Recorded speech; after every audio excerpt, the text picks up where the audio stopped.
Hi, here in this video, let's know about The Way We Live Now, a short story by Susan Sontag. It is narrated exclusively through dialogue, and it tells of an unnamed man's struggle with being diagnosed with HIV positive. 26 friends and acquaintances talk about how to support the suffering friend and also share their feelings of anxiety, confusion, fear, and panic. Let's know the detailed short story.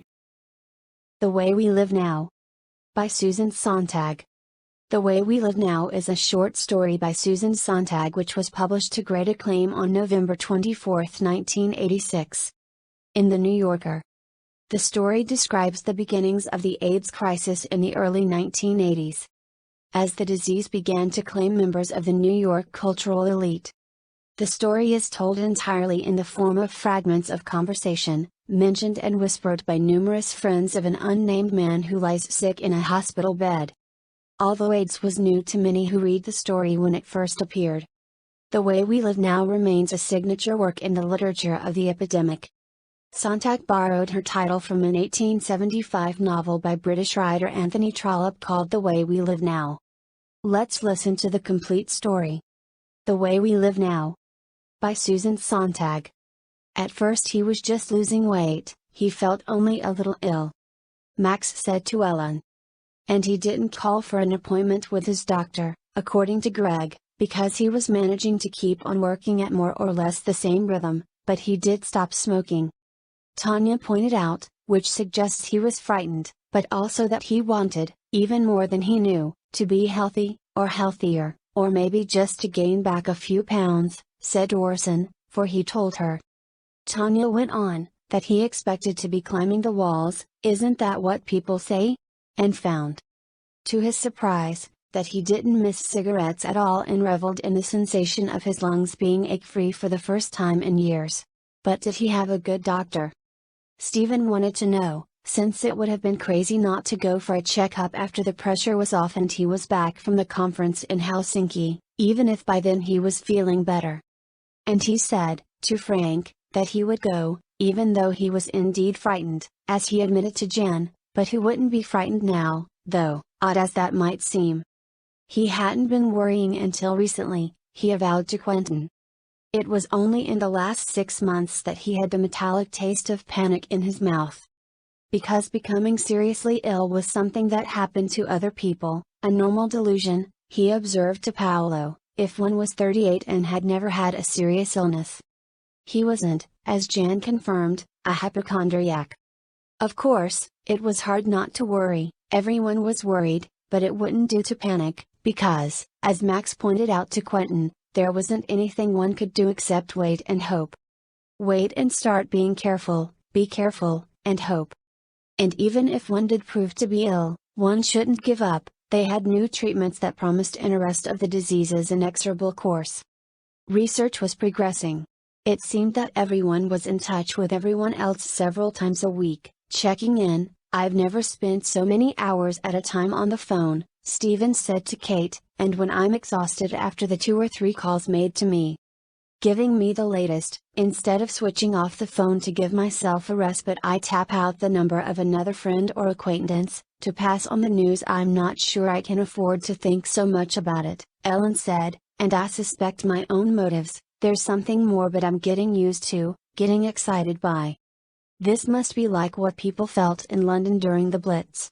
As far as I know, I'm not at risk, but you never know, said Aileen.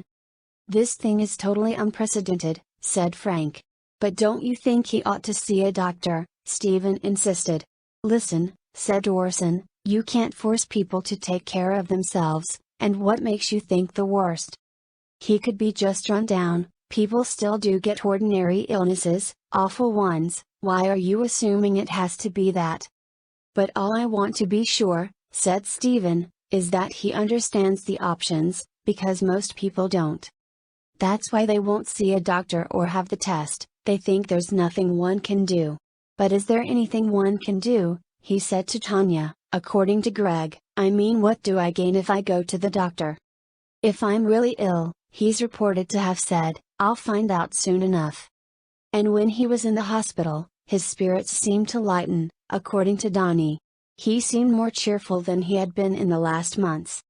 Ursula said, and the bad news seemed to come almost as a relief, according to Ira, as a truly unexpected blow, according to Quentin. But you'd hardly expect him to have said the same thing to all his friends, because his relation to Ira was so different from his relation to Quentin, this according to Quentin, who was proud of their friendship, and perhaps he thought Quentin wouldn't be undone by seeing him weep, but Ira insisted that couldn't be the reason he behaved so differently with each. And that maybe he was feeling less shocked, mobilizing his strength to fight for his life, at the moment he saw Ira, but overcome by feelings of hopelessness when Quentin arrived with flowers, because anyway the flowers threw him into a bad mood. As Quentin told Kate, since the hospital room was choked with flowers, you couldn't have crammed another flower into that room, but surely you're exaggerating, Kate said, smiling, everybody likes flowers. Well, who wouldn't exaggerate at a time like this? Quentin said sharply. Don't you think this is an exaggeration? Of course I do, said Kate gently, I was only teasing, I didn't mean to tease. I know that, Quentin said, with tears in his eyes, and Kate hugged him and said, well, when I go this evening I guess I won't bring flowers. What does he want? And Quentin said, according to Max, what he likes best is chocolate. Is there anything else? Asked Kate. Like chocolate but not chocolate. Licorice, said Quentin, blowing his nose. And besides that? Aren't you exaggerating now? Quentin said, smiling. Right, said Kate, so if I want to bring him a whole raft of stuff, besides chocolate and licorice, what else?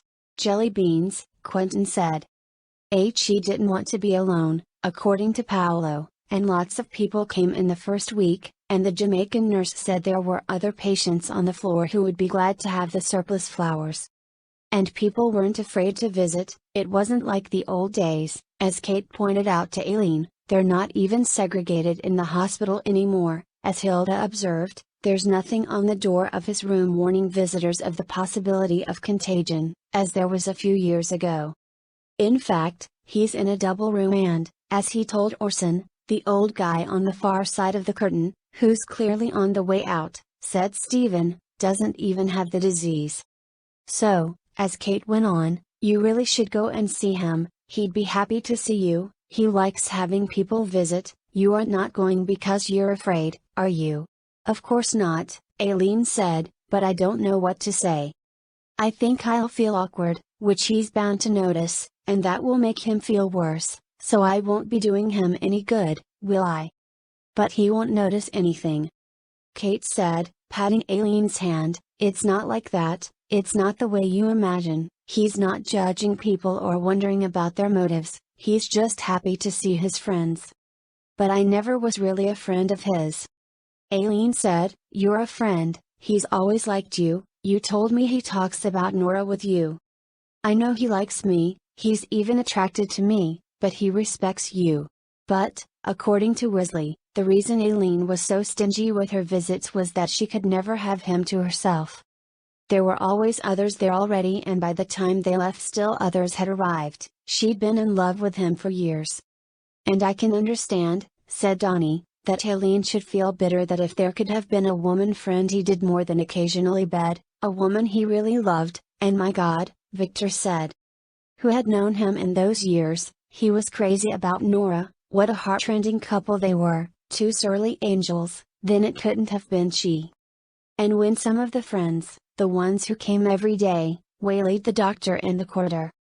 Stephen was the one who asked the most informed questions, who'd been keeping up not just with the stories that appeared several times a week in the Times, which Greg confessed to have stopped reading, unable to stand it anymore, but with articles in the medical journals published here and in England and France, and who knew socially one of the principal doctors in Paris who was doing some much publicized research on the disease, but his doctor said little more than that the pneumonia was not life-threatening, the fever was subsiding, of course he was still weak but he was responding well to the antibiotics. That he'd have to complete his stay in the hospital, which entailed a minimum of 21 days on the IV, before she could start him on the new drug. For she was optimistic about the possibility of getting him into the protocol, and when Victor said that if he had so much trouble eating, he'd say to everyone, when they coaxed him to eat some of the hospital meals, that food didn't taste right, that he had a funny metallic taste in his mouth. It couldn't be good that friends were bringing him all that chocolate. The doctor just smiled and said that in these cases the patient's morale was also an important factor, and if chocolate made him feel better she saw no harm in it, which worried Stephen. As Stephen said later to Donnie, because they wanted to believe in the promises and taboos of today's high-tech medicine but hear this reassuringly curt and silver-haired specialist in the disease. Someone quoted frequently in the papers, was talking like some old-fangled country GP who tells the family that tea with honey or chicken soup may do as much for the patient as penicillin, which might mean, as Max said, that they were just going through the motions of treating him, that they were not sure about what to do. Or rather, as Xavier interjected, that they didn't know what the hell they were doing, that the truth, the real truth, as Hilda said, upping the ante, was that they didn't, the doctors, really have any hope. No, said Louis, I can't stand it. Wait a minute, I can't believe it. Are you sure? I mean, are they sure? Have they done all the tests? It's getting so when the phone rings I'm scared to answer because I think it will be someone telling me someone else is ill. But did Louis really not know until yesterday? Robert said testily. I find that hard to believe. Everybody is talking about it.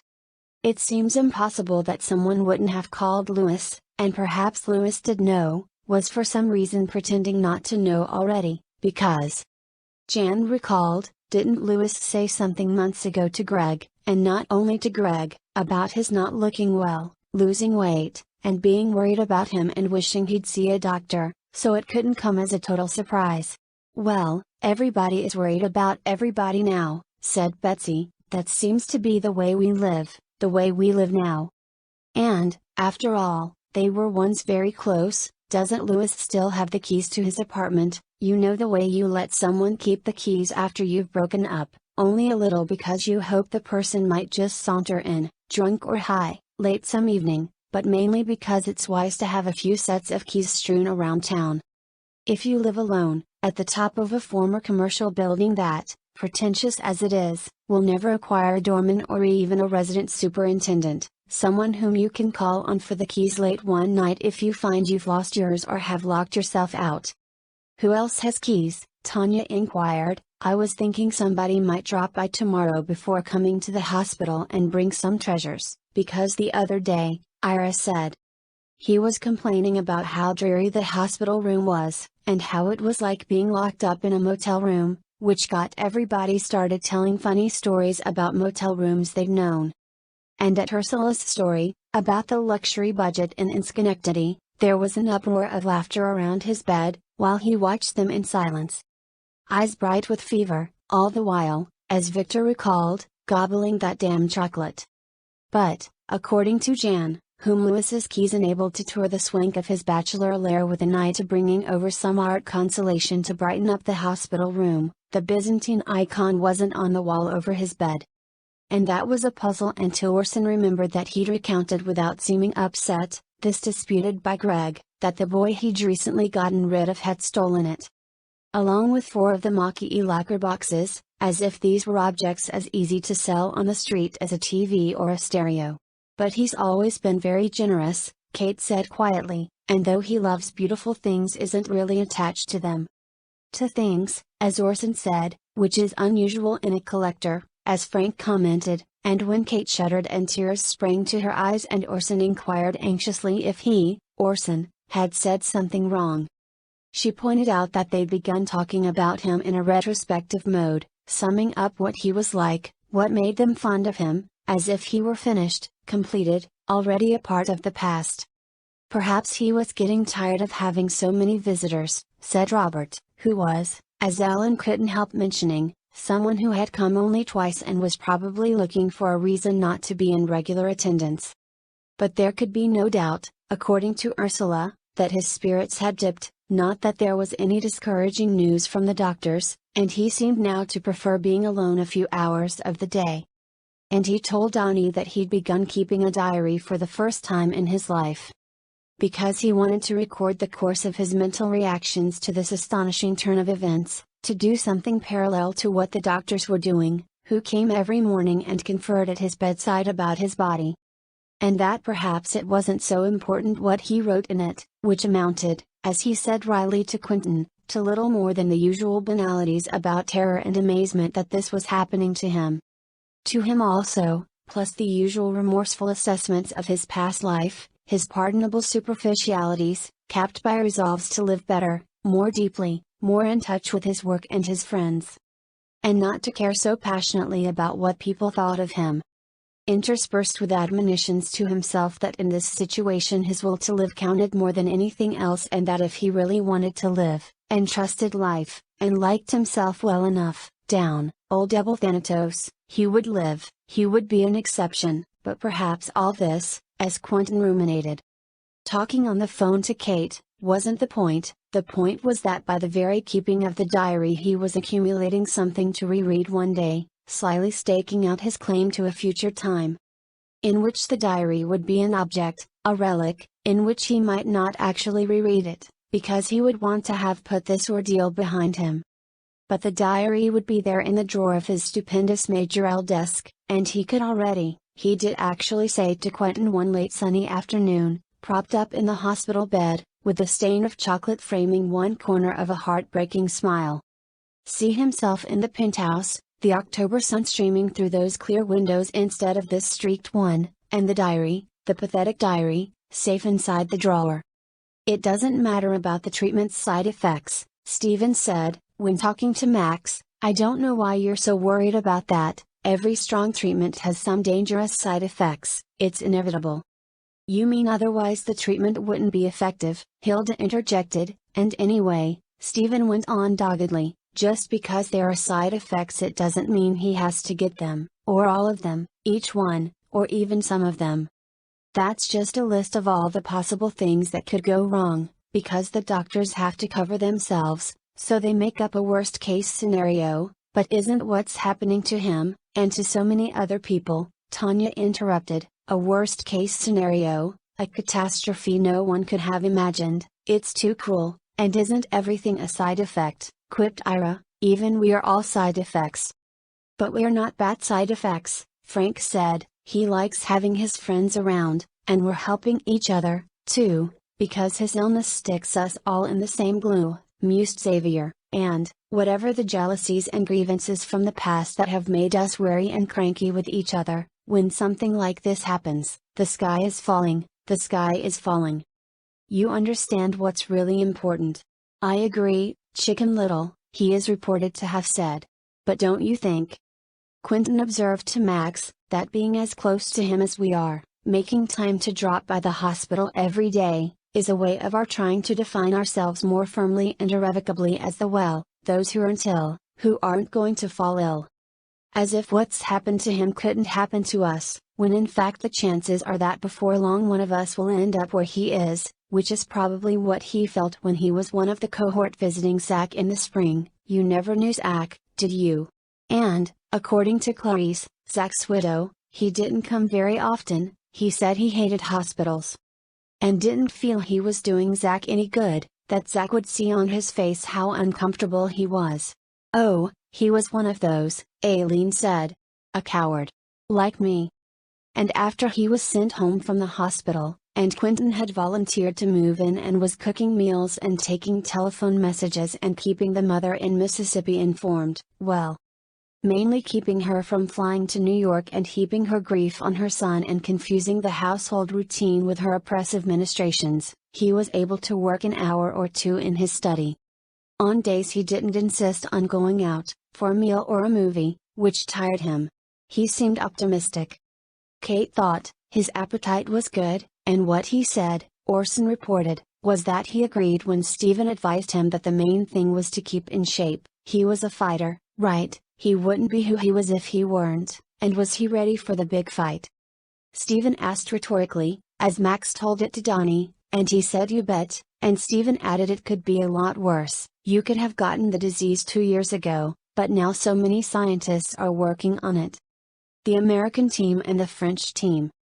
Everyone bucking for that Nobel Prize a few years down the road. That all you have to do is stay healthy for another year or two and then there will be good treatment, real treatment. Yes, he said, Stephen said, my timing is good.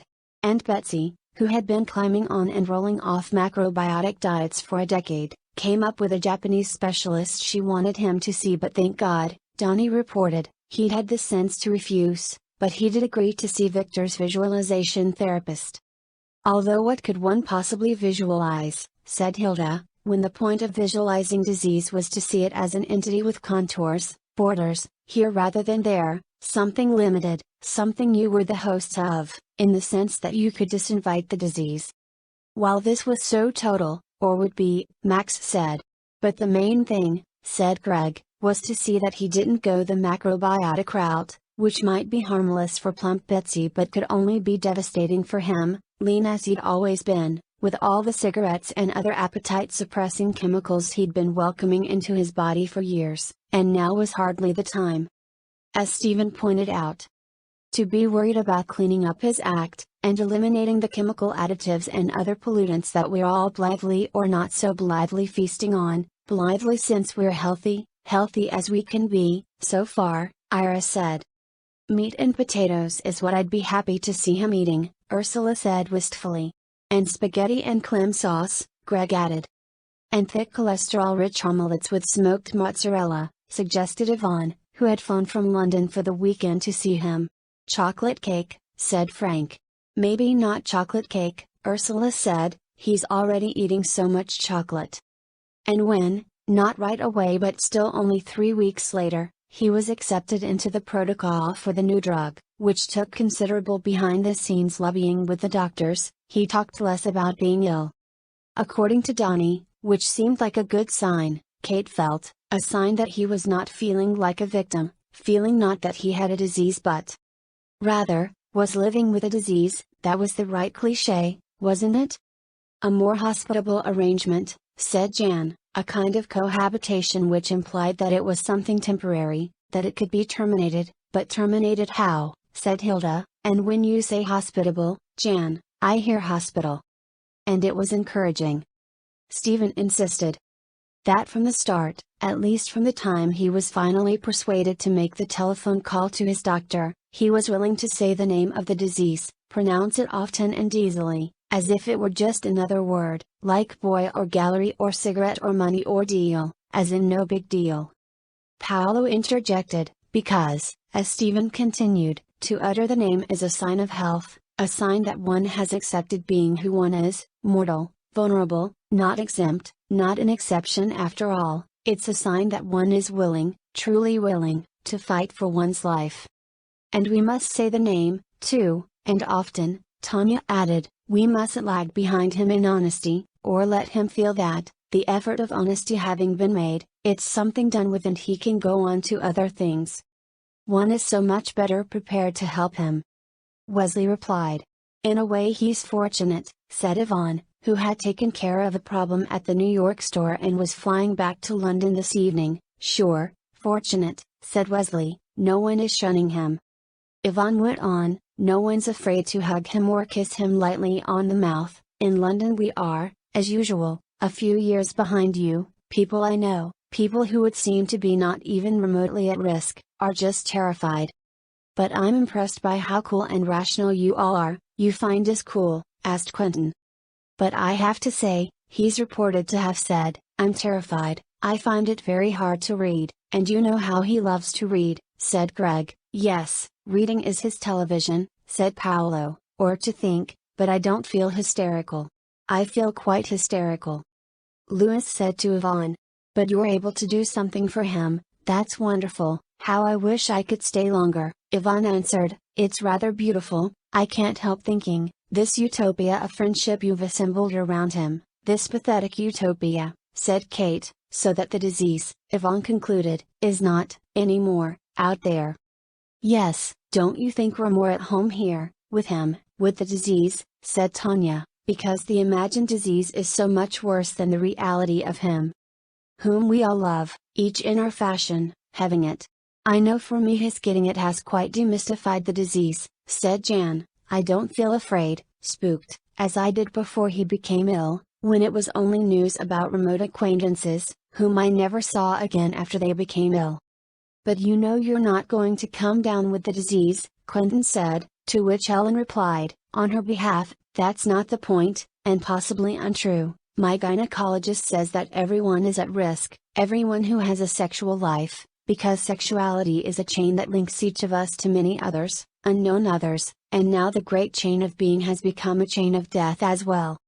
It's not the same for you, Quentin insisted. It's not the same for you as it is for me or Louis or Frank or Paolo or Max. I'm more and more frightened, and I have every reason to be.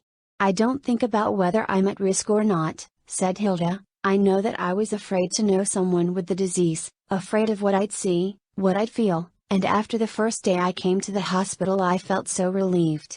I'll never feel that way, that fear, again. He doesn't seem different from me. He's not, Quentin said. According to Louis, he talked more often about those who visited more often, which is natural, said Betsy. I think he's even keeping a tally. And among those who came or checked in by phone every day, the inner circle as it were, those who were getting more points, there was still a further competition, which was what was getting on Betsy's nerves. She confessed to Jan, there's always that vulgar jockeying for position around the bedside of the gravely ill, and though we all feel suffused with virtue at our loyalty to him, speak for yourself, said Jan. To the extent that we're carving time out of every day, or almost every day, though some of us are dropping out, as Xavier pointed out, aren't we getting at least as much out of this as he is? Are we, said January. We're rivals for a sign from him of special pleasure over a visit, each stretching for the brass ring of his favor, wanting to feel the most wanted, the true nearest and dearest. Which is inevitable with someone who doesn't have a spouse and children or an official in-house lover, hierarchies that no one would dare contest. Betsy went on, so we are the family he's founded, without meaning to. Without official titles and ranks, we, snarled Quentin, and is it so clear, though some of us? Louis and Quentin and Tanya and Paolo, among others, are ex-lovers and all of us more or less than friends. Which one of us he prefers, Victor said. Now it's us, raged Quentin, because sometimes I think he looks forward more to seeing Aileen.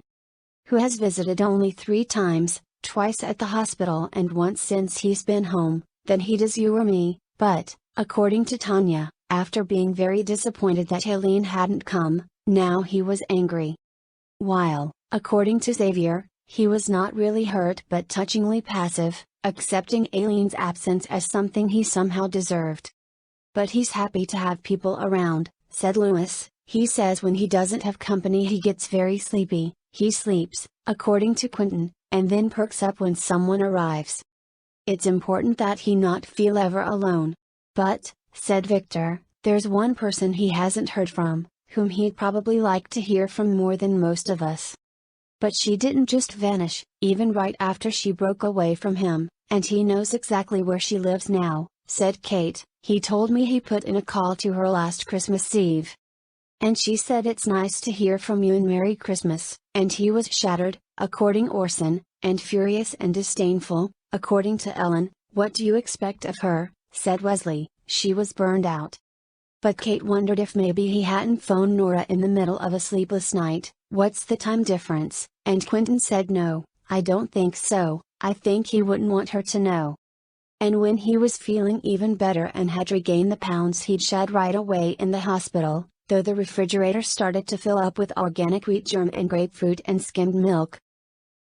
He's worried about his cholesterol count, Stephen lamented, and told Quentin he could manage by himself now, and did. He started asking everyone who visited how he looked, and everyone said he looked great.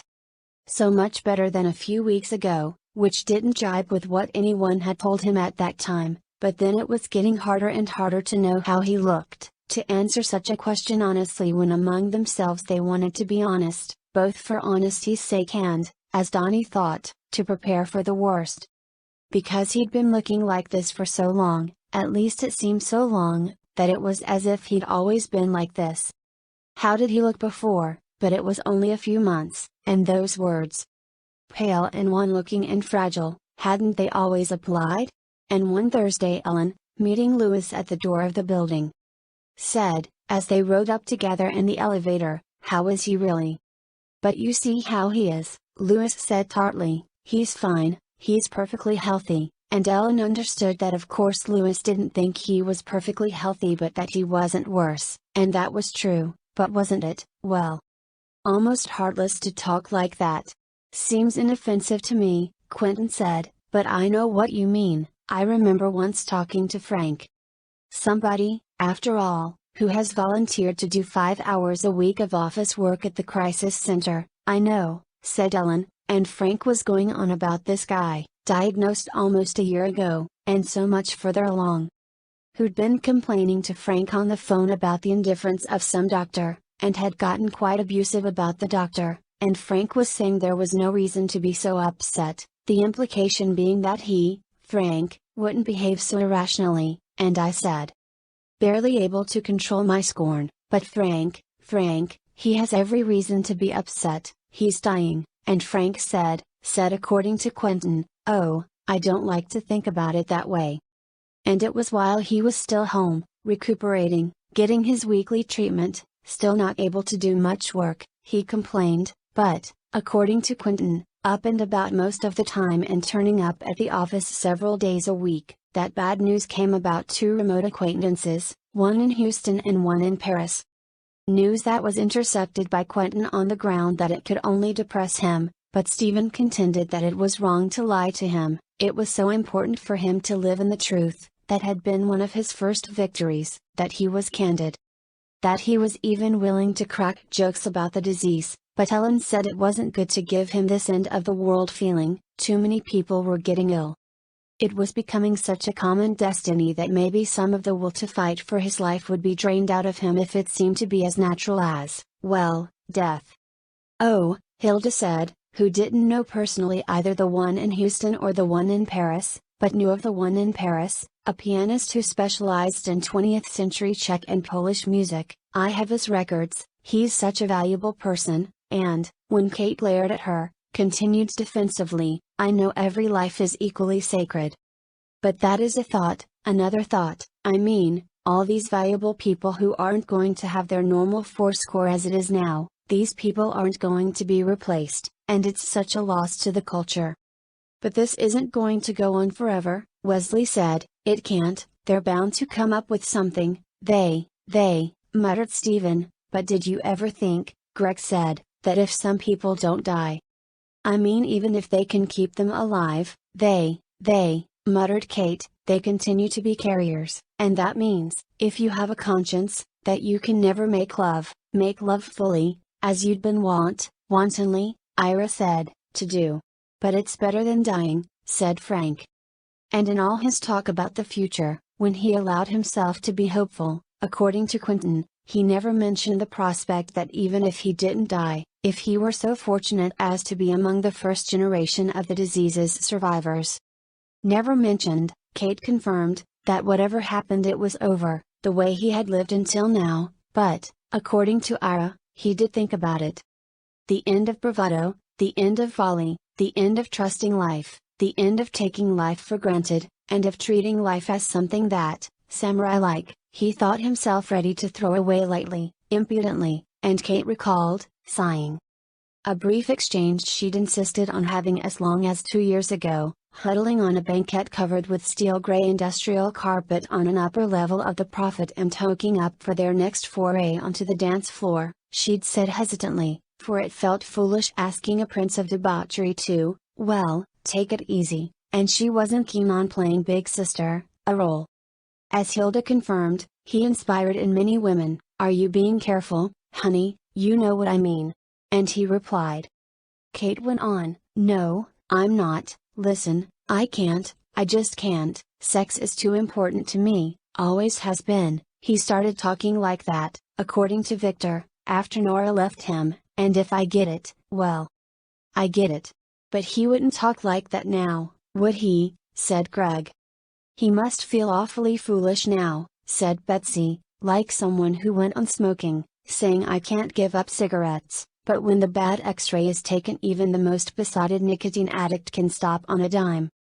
But sex isn't like cigarettes, is it, said Frank. And, besides, what good does it do to remember that he was reckless, said Louis angrily, the appalling thing is that you just have to be unlucky once, and wouldn't he feel even worse if he'd stopped 3 years ago and had come down with it anyway? Since one of the most terrifying features of the disease is that you don't know when you contracted it, it could have been 10 years ago, because surely this disease has existed for years and years, long before it was recognized. That is, named. Who knows how long? I think a lot about that, said Max, and who knows, I know what you're going to say, Stephen interrupted, how many are going to get it? I'm feeling fine, he's reported to have said whenever someone asked him how he was, which was almost always the first question anyone asked. Or, I'm feeling better, how are you? But he said other things, too. I'm playing leapfrog with myself, he is reported to have said, according to Victor. And there must be a way to get something positive out of this situation, he's reported to have said to Kate. How American of him, said Paolo. Well, said Betsy, you know the old American adage. When you've got a lemon, make lemonade. The one thing I'm sure I couldn't take, Jan said he said to her, is becoming disfigured. But Stephen hastened to point out the disease doesn't take that form very often anymore, its profile is mutating, and, in conversation with Ellen, wheeled up words like blood-brain barrier. I never thought there was a barrier there, said January, but he mustn't know about Max, Ellen said. That would really depress him, please don't tell him, he'll have to know, Quentin said grimly, and he'll be furious not to have been told. But there's time for that, when they take Max off the respirator, said Ellen. But isn't it incredible, Frank said, Max was fine, not feeling ill at all, and then to wake up with a fever of 105, unable to breathe. But that's the way it often starts, with absolutely no warning, Stephen said, the disease has so many forms. And when, after another week had gone by, he asked Quentin where Max was, he didn't question Quentin's account of a spree in the Bahamas. But then the number of people who visited regularly was thinning out, partly because the old feuds that had been put aside through the first hospitalization and the return home had resurfaced, and the flickering enmity between Louis and Frank exploded. Even though Kate did her best to mediate between them, and also because he himself had done something to loosen the bonds of love that united the friends around him, by seeming to take them all for granted. As if it were perfectly normal for so many people to carve out so much time and attention for him, visit him every few days, talk about him incessantly on the phone with each other. But, according to Paolo, it wasn't that he was less grateful, it was just something he was getting used to, the visits. It had become, with time, a more ordinary kind of situation, a kind of ongoing party. First at the hospital and now since he was home, barely on his feet again, it being clear, said Robert, that I'm on the B list, but Kate said. That's absurd, there's no list, and Victor said, but there is, only it's not he, it's Quentin who's drawing it up. He wants to see us, we're helping him, we have to do it the way he wants. He fell down yesterday on the way to the bathroom, he mustn't be told about Max, but he already knew, according to Donnie, it's getting worse. When I was home, he is reported to have said, I was afraid to sleep, as I was dropping off each night it felt like just that, as if I were falling down a black hole, to sleep felt like giving in to death, I slept every night with the light on, but here. In the hospital, I'm less afraid. And to Quentin he said, one morning, the fear rips through me, it tears me open, and, to Ira, it presses me together, squeezes me toward myself. Fear gives everything its hue, its high. I feel so, I don't know how to say it, exalted, he said to Quentin. Calamity is an amazing high, too. Sometimes I feel so well, so powerful, it's as if I could jump out of my skin. Am I going crazy, or what? Is it all this attention and coddling I'm getting from everybody, like a child's dream of being loved? Is it the drugs? I know it sounds crazy, but sometimes I think this is a fantastic experience.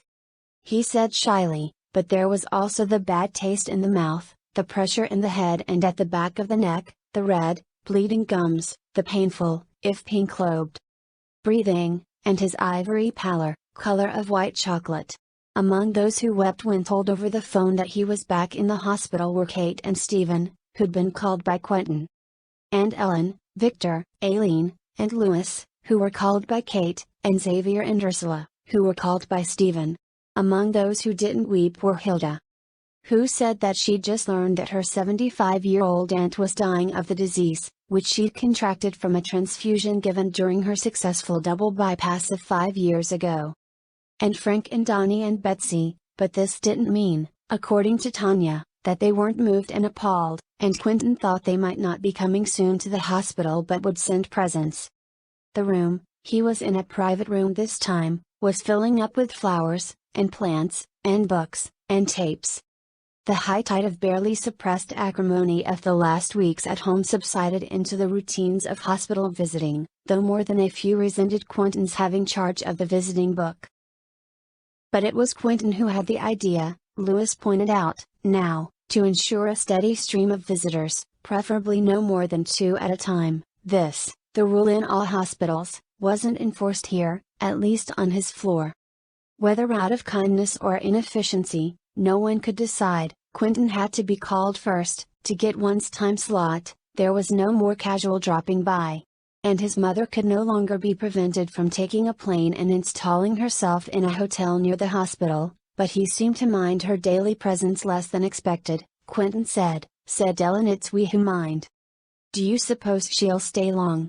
It was easier to be generous with each other visiting him here in the hospital, as Donnie pointed out, than at home, where one minded never being alone with him. Coming here, in our 2s and 2s, there's no doubt about what our role is, how we should be: collective, funny, distracting, undemanding, light. It's important to be light, for in all this dread there is gaiety, too, as the poet said Kate.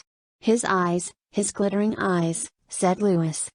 His eyes looked dull, extinguished, Wesley said to Xavier, but Betsy said his face, not just his eyes, looked soulful, warm. Whatever is there, said Kate, I've never been so aware of his eyes, and Stephen said, I'm afraid of what my eyes show, the way I watch him, with too much intensity, or a phony kind of casualness, said Victor. And, unlike at home, he was clean-shaven each morning, at whatever hour they visited him. His curly hair was always combed, but he complained that the nurses had changed since he was here the last time, and that he didn't like the change. He wanted everyone to be the same. The room was furnished now with some of his personal effects, odd word for one's things, said Ellen, and Tanya brought drawings and a letter from her 9-year-old dyslexic son, who was writing now, since she'd purchased a computer. And Donnie brought champagne and some helium balloons, which were anchored to the foot of his bed. Tell me about something that's going on, he said. Waking up from a nap to find Donnie and Kate at the side of his bed, beaming at him. Tell me a story, he said wistfully. Said Donnie, who couldn't think of anything to say. You're the story. Kate said. And Xavier brought an 18th-century Guatemalan wooden statue of Saint Sebastian with upcast eyes and open mouth, and when Tanya said what's that, a tribute to eras past. Xavier said where I come from Sebastian is venerated as a protector against pestilence. Pestilence symbolized by arrows? Symbolized by arrows. All people remember is the body of a beautiful youth bound to a tree, pierced by arrows, of which he always seems oblivious, Tanya interjected. People forget that the story continues, Xavier continued, that when the Christian women came to bury the martyr they found him still alive and nursed him back to health. And he said, according to Stephen, I didn't know Saint Sebastian didn't die. It's undeniable, isn't it, said Kate on the phone to Stephen. The fascination of the dying. It makes me ashamed. We're learning how to die, said Hilda. I'm not ready to learn, said Aileen, and Lewis, who was coming straight from the other hospital, the hospital where Max was still being kept in ICU, met Tanya getting out of the elevator on the 10th floor, and as they walked together down the shiny corridor past the open doors, averting their eyes from the other patients sunk in their beds, with tubes in their noses, irradiated by the bluish light from the television sets. The thing I can't bear to think about, Tanya said to Lewis, is someone dying with the TV on. He has that strange, unnerving detachment now, said Ellen. That's what upsets me, even though it makes it easier to be with him. Sometimes he was querulous. I can't stand them coming in here taking my blood every morning. What are they doing with all that blood? He is reported to have said, But where was his anger, Jan wondered. Mostly he was lovely to be with, always saying how are you feeling? He's so sweet now, said Aileen. He's so nice, said Tanya. Nice, groaned Paolo. At first he was very ill, but he was rallying, according to Stephen's best information. There was no fear of his not recovering this time, and the doctor spoke of his being discharged from the hospital in another 10 days if all went well, and the mother was persuaded to fly back to Mississippi, and Quentin was readying the penthouse for his return. And he was still writing his diary, not showing it to anyone, though Tanya. First to arrive one late winter morning, and finding him dozing, piqued, and was horrified, according to Greg, not by anything she read but by a progressive change in his handwriting. In the recent pages, it was becoming spidery, less legible, and some lines of script wandered and tilted about the page. I was thinking, Ursula said to Quentin, that the difference between a story and a painting or photograph is that in a story you can write, he's still alive. But in a painting or a photo you can't show still. You can just show him being alive. He's still alive, Stephen said. Published in the print edition of the November 24, 1986, issue. End of the story. Thank you. Thank you.